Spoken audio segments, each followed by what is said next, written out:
dunya mah lain alam tenang dunya mah. Dunya mah alam riweuh disebut lagi alam pana. Matak di mana aya dunya tenang? Mun ibu hayang tenang, geura balik ke akhirat kitu. Yuk. Di ditu alam tenang mah Pak.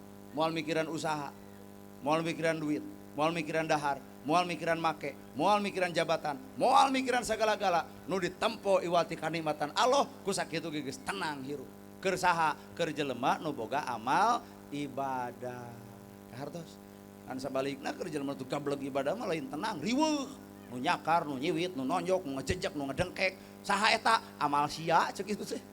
Jadi nu neungeul urang amal urang, nu ngahina urang amal urang, nu ngaledek urang amal urang, nu nangkep urang, nu nyuguhan urang, nu cicing jeung urang, babarengan jeung urang, nu nuduhkeun alam akhirat ka urang amal urang. Matak pek geran melak cabe jadi cabe, melak bonteng jadi bonteng, melak hade jadi hade, melak goreng jadi goreng.